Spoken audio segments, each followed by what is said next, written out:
Assalamualaikum warahmatullahi wabarakatuh.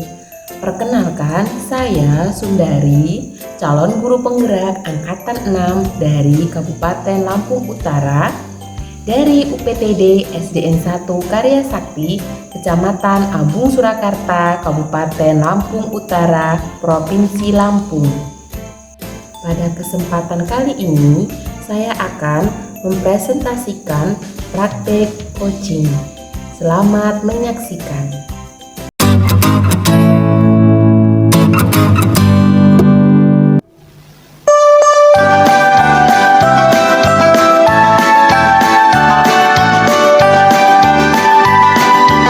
Assalamualaikum warahmatullahi wabarakatuh. Waalaikumsalam warahmatullahi wabarakatuh. Pada kesempatan kali ini, saya Sundari dan rekan saya Ibu Fiska akan mempraktikkan percakapan coaching dengan memperhatikan 3 hal, yaitu presensi, kehadiran penuh, yang kedua pendengar yang aktif, ketiga mengajukan pertanyaan yang berbobot atau terbuka. Baiklah, pada kesempatan kali ini ada 2 coaching yang pertama yaitu saya sebagai coach dan Bu Fiska sebagai coach. Kemudian praktek coaching yang kedua yaitu Bu Fiska sebagai coach dan saya Ibu Sundari sebagai coachnya. Nah, praktek coaching dimulai. Silakan Ibu Fiska. Baiklah, terima kasih Ibu Sundari. Kita mulai ya. Assalamualaikum, selamat siang Ibu. Waalaikumsalam, selamat siang juga Bu Fiska. Nah, pada kesempatan kali ini, apa yang akan kita bahas Bu Sundari? Baiklah Bu, sesuai dengan janji kita ya, pada hari ini saya ingin membahas ada seorang peserta didik saya yang punya masalah, yaitu setiap pagi dia menangis terus ketika ibunya meninggalkannya sendiri di sekolah, maksudnya tidak ditunggui. Nah, saya ingin Bu, anak tersebut lebih mandiri dan tidak tergantung dengan ibunya terus. Sebab pada usia anak tersebut sudah pada tahap yang mampu untuk mandiri. Maksudnya mandiri dalam hal sekolah tanpa ditunggui oleh ibunya lagi, Bu Fiska. Oh, jadi begitu masalahnya. Jadi ada salah satu peserta didik Ibu yang masih ditunggui oleh ibunya di dalam kelas, begitu ya Bu ya? Dan Ibu berpikir gitu bagaimana caranya nanti anak tersebut dapat mandiri kalau seperti ini terus gitu ya. Dan ketika ditinggal ibunya ke sekolah, anak tersebut menangis. Begitu ya Bu ya, benar ya? Ya, benar Bu. Ya. Kalau begitu percakapan kita hari ini Bu Sundari maunya hasilnya seperti apa nanti? Iya Bu, saya ingin mendapatkan solusi dari masalah tentang anak tersebut yang sering menangis, kemudian selalu ditunggui ibunya di dalam kelas, agar dia lebih mandiri Bu, dan mau ditinggal ibunya ketika belajar di kelas seperti teman-teman yang lainnya. Begitu Bu Fiska. Oh, baik Bu. Berarti Ibu berharap anak tersebut dapat diri dan tidak menangis lagi ketika berada di kelas, begitu ya Bu Sundari ya? Iya benar Bu, seperti itu. Nah, Bu Sundari, menurut Ibu anak yang mandiri itu seperti apa sih Bu? Menurut saya, anak mandiri yang seusia dengan peserta didik saya ini adalah anak yang tidak tergantung dengan orang lain, Bu.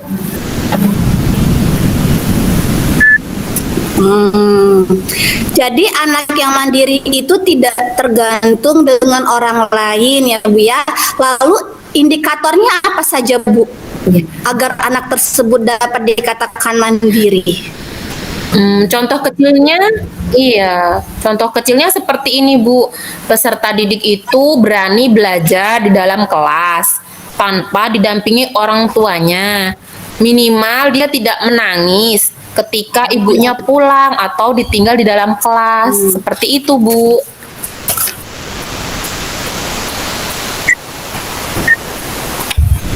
Ya, kira-kira apa Bu Sundari yang membuat anak ibu menangis ketika ditinggal ibunya di sekolah sendirian gitu ya, Ya, sekolah bersama dengan iya. teman-temannya gitu. Sepertinya Apa yang kira-kira membuat ya, anak menangis? sepertinya yang saya lihat ya Bu ya, anak itu kurang nyaman dengan lingkungan belajar di sekolah kami. Kemudian masih belum sepenuhnya akrab dengan teman-temannya. Dan sepertinya juga takut dengan saya, Bu, sebagai gurunya. Sepertinya seperti itu, Bu.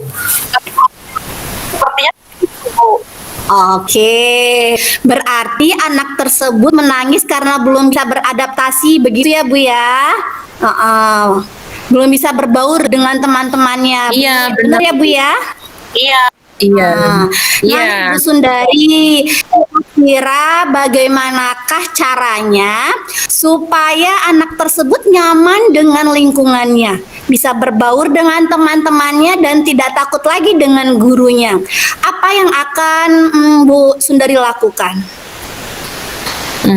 Sepertinya saya akan melakukan beberapa tindakan sebagai solusi dari masalah ini, Bu. Yang pertama, saya akan bersilaturahmi ke rumah anak tersebut untuk mencari informasi tentang latar belakang dan keadaan anak tersebut di rumahnya, dan melakukan pendekatan personal terhadap anak tersebut.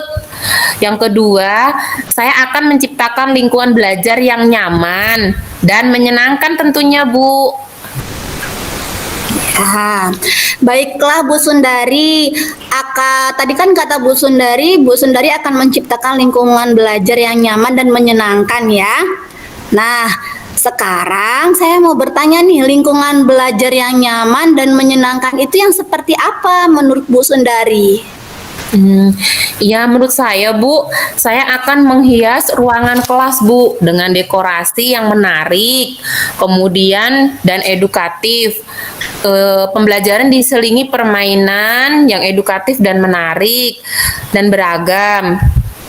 Melaksanakan pembelajaran yang menyenangkan, serta memajang hasil karya peserta didik agar mereka bangga dengan hasil karya mereka sendiri, serta mereka dapat betah di dalam kelas, Bu. Seperti itu.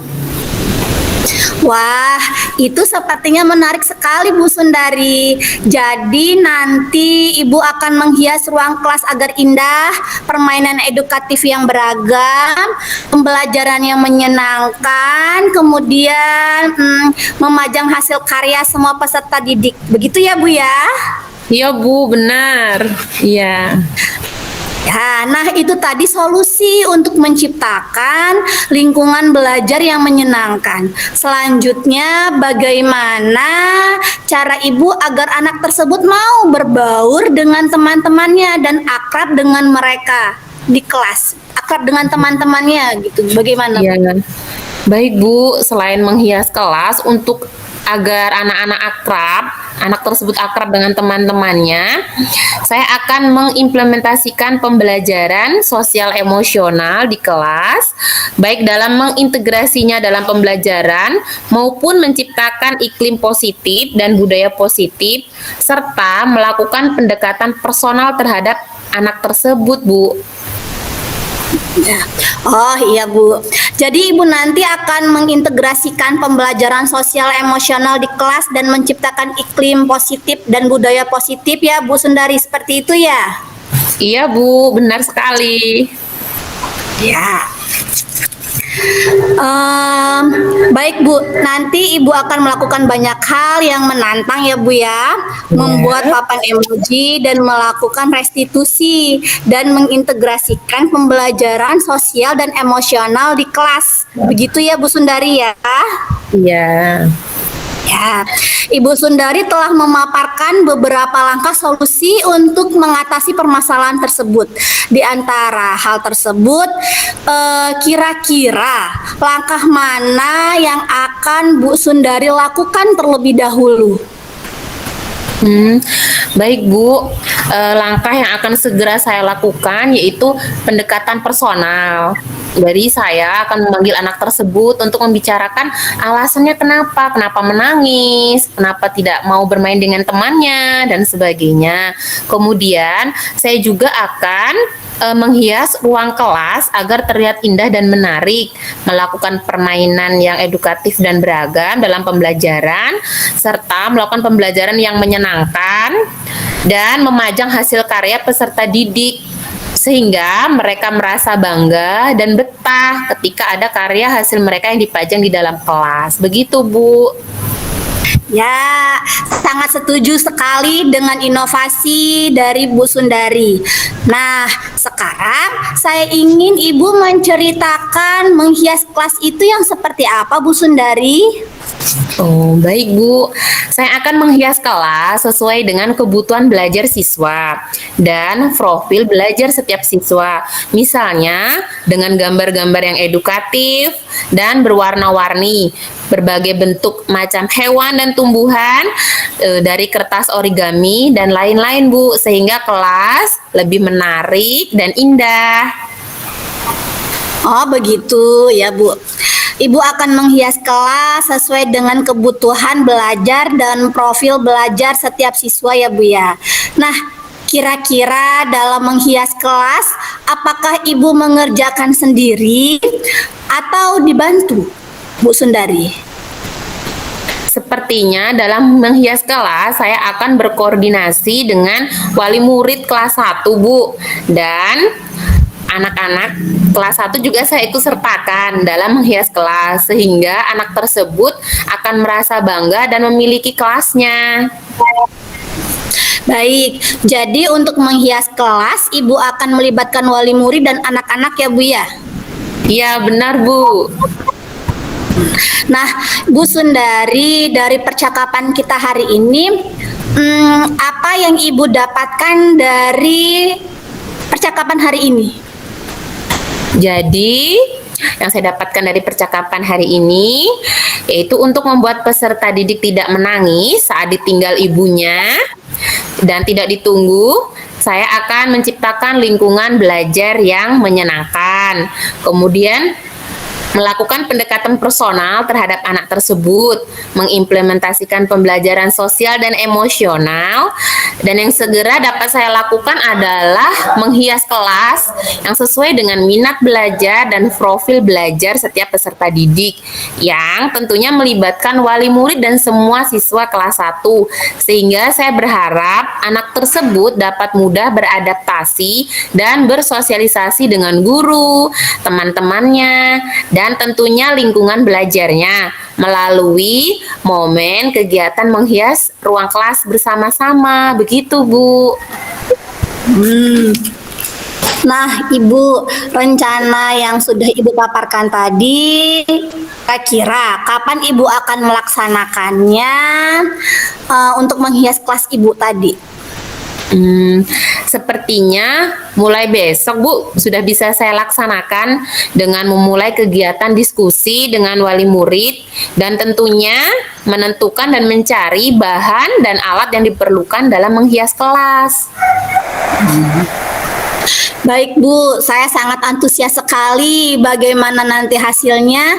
Wah, jadi dapat mulai terapkan besok ya Bu ya? Iya Bu Fiska.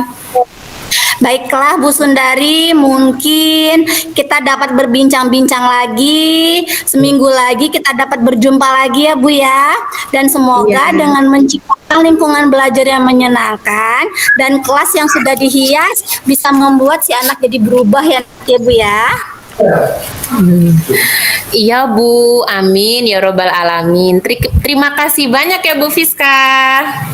Ya Bu Sundari, sama-sama. Assalamualaikum Bu Sundari. Waalaikumsalam warahmatullahi wabarakatuh Bu Fiska.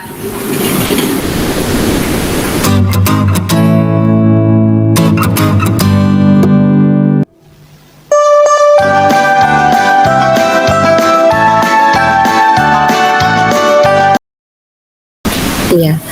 Praktik coaching yang kedua, saya Sundari sebagai coach dan Ibu Fiska sebagai coachee. Praktek coaching 2 dimulai. Assalamualaikum, selamat siang Bu Fiska.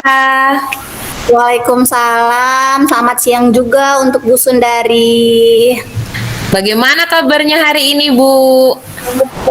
Alhamdulillah sehat Bu. Ibu Iya. Sundari gimana kabarnya? Ya Bu, alhamdulillah sehat juga. Nah, seperti yang sudah kita jadwalkan ya Bu ya, hari ini kita akan berbincang-bincang dalam percakapan ini ya Bu ya. Ya Bu. Nah, apa yang akan Ibu bahas pada hari ini Bu Fiska? Iya.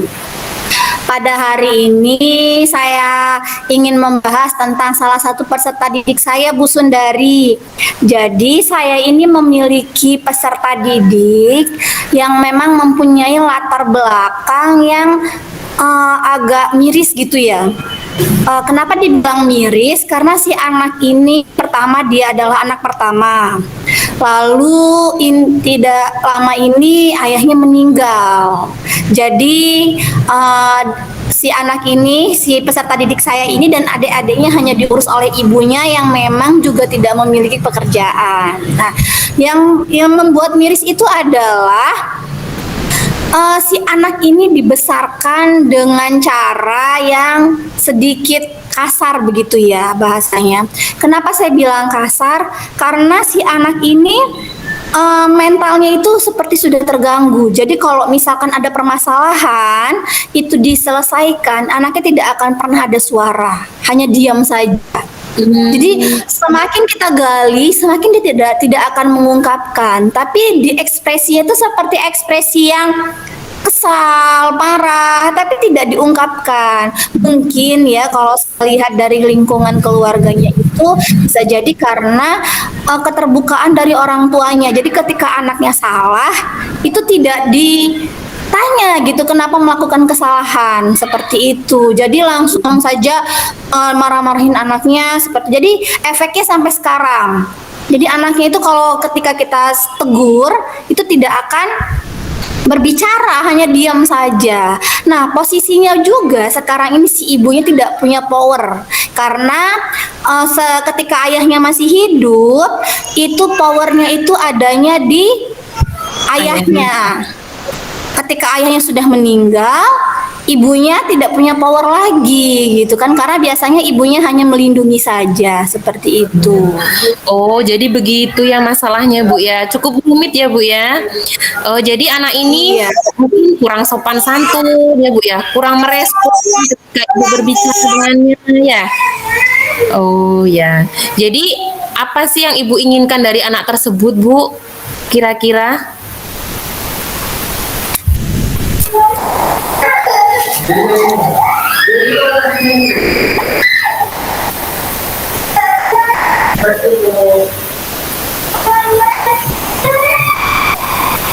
Iya Bu.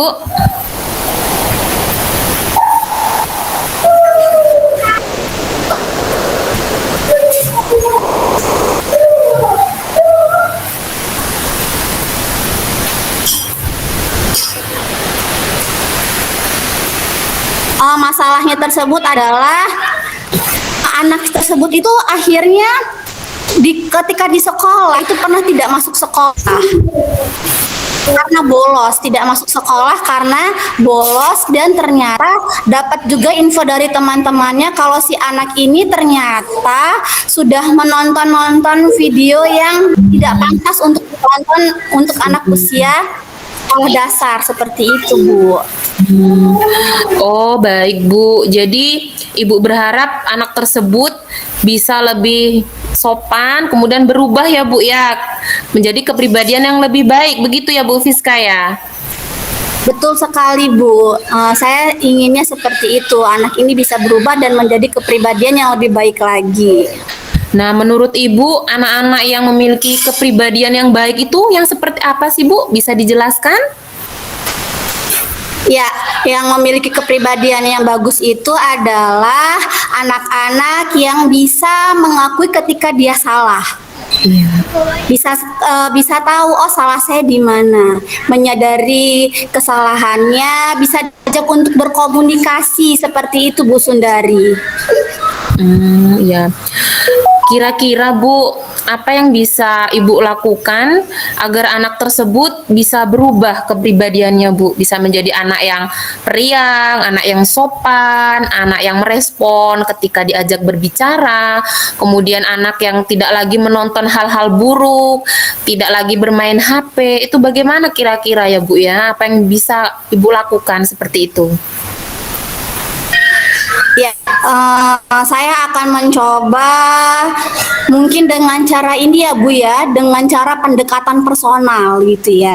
Ya. Saya akan mencoba dengan pendekatan personal ke anak tersebut, bagaimana caranya memposisikan anak tersebut agar si anak juga merasa saya adalah orang tuanya. Jadi ada keterbukaan gitu ya. Mungkin selama ini si anak kurang terbuka karena merasa orang-orang yang ada di sekolah itu adalah orang lain gitu. Jadi ketika melakukan kesalahan itu sulit untuk digali. Mungkin itu yang akan saya coba Bu Sundari. Kira-kira Ibu tahu tidak kenapa sih si anak sampai berbuat seperti itu Bu? Kenapa kepribadiannya yang pendiam, kemudian cuek dan kurang sopan santun? Kira-kira apa ya Bu ya penyebabnya ya Bu?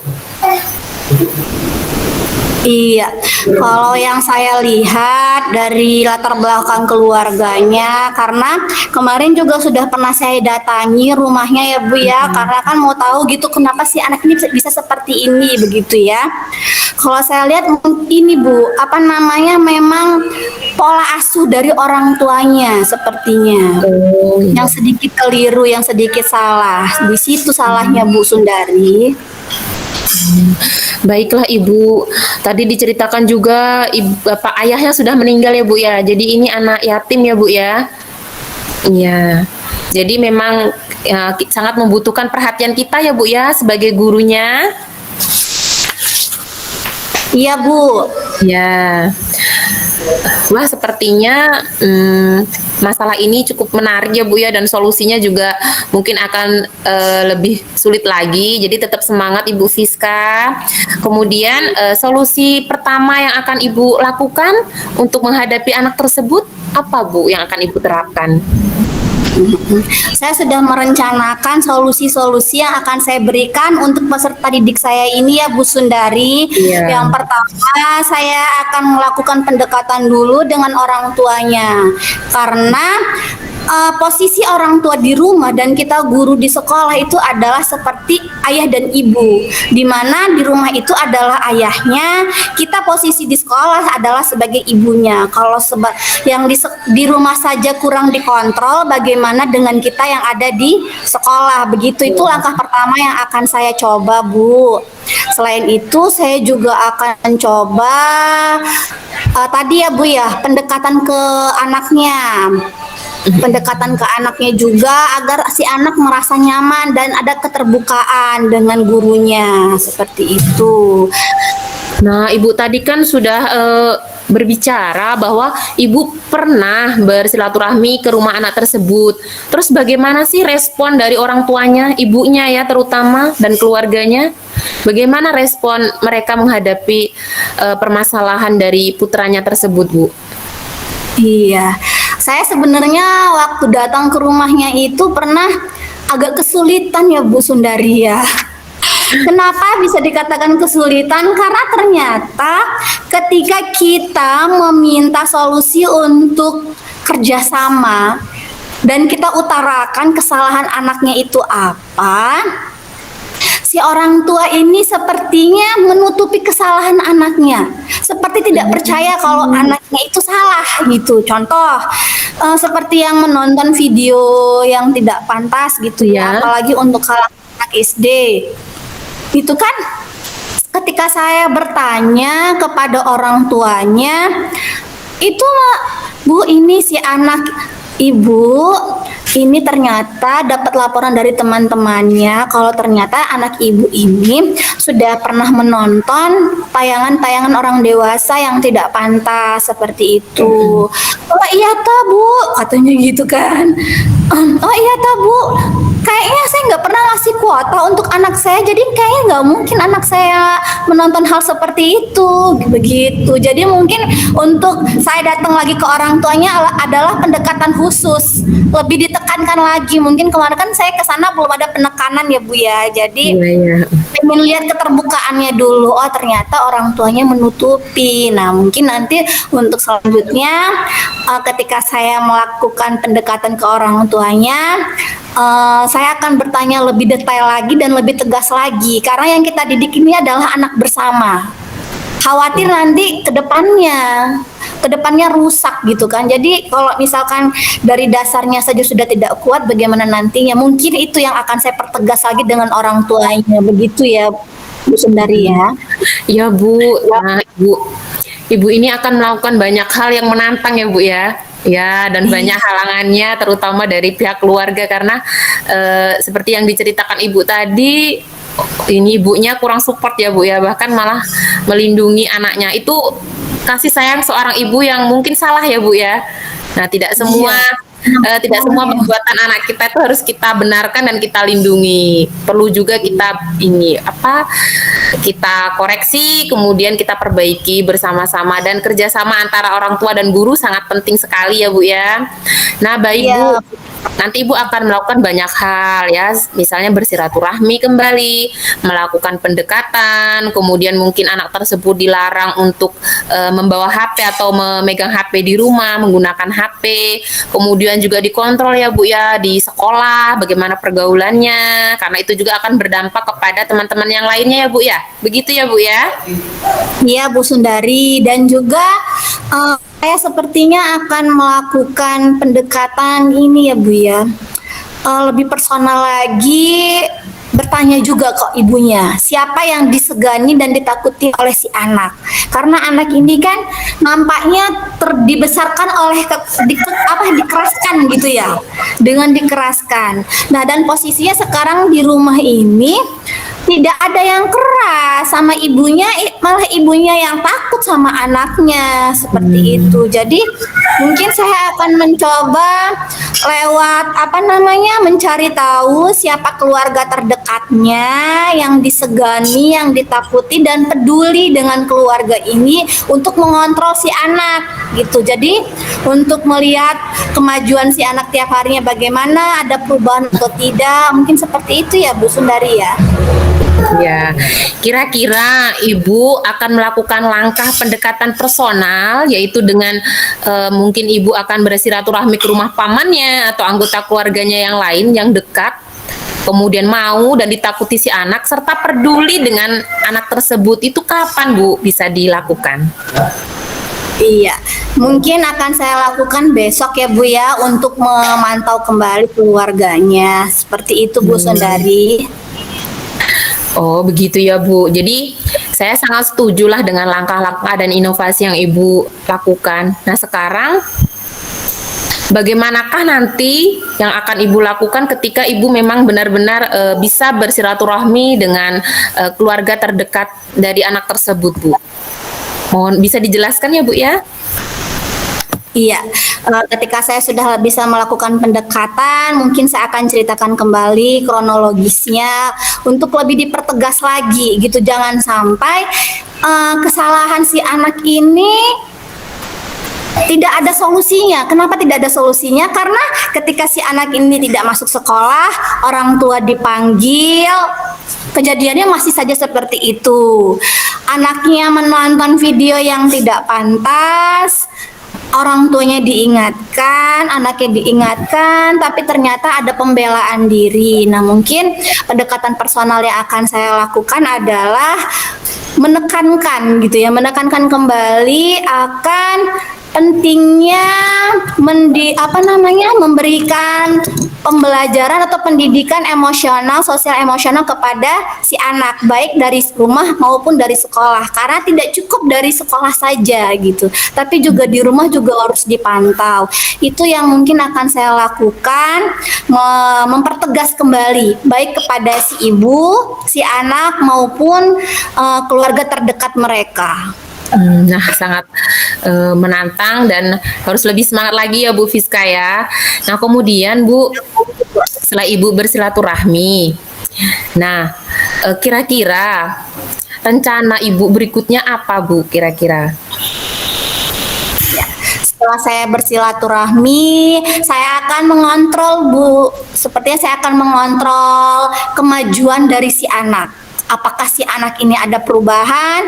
Perubahannya seperti apa? Apakah perubahan dalam hal positif atau dalam hal negatif? Dan keduanya pun akan saya beritahu kepada orang tuanya sebagai bentuk pengontrolan kerjasama antara orang tua dan guru gitu. Jadi kalau misalkan si anak ini ada perubahan ke arah yang lebih baik, saya wajib memberitahu kepada keluarganya, baik itu ibunya ataupun saudaranya yang disegani oleh si anak, agar mereka pun termotivasi gitu untuk memberikan pembelajaran yang positif kepada si anak di rumah.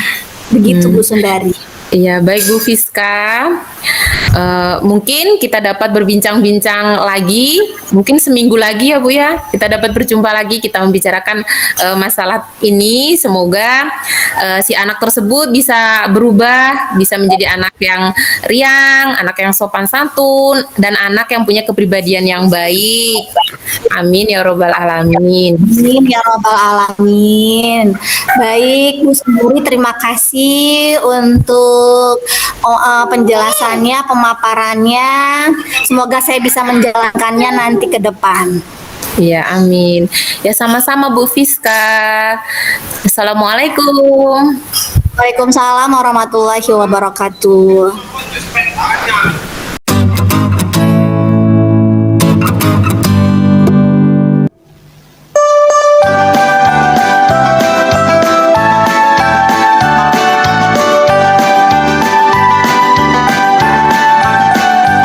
Belajar Pancasila, beriman dan bertakwa pada Tuhan yang Esa, dan berakhlak mulia, berkebinekaan global, gotong royong mandiri, kreatif dan bernalar kritis. Belajar Pancasila, beriman dan bertakwa pada Tuhan yang Esa, dan berakhlak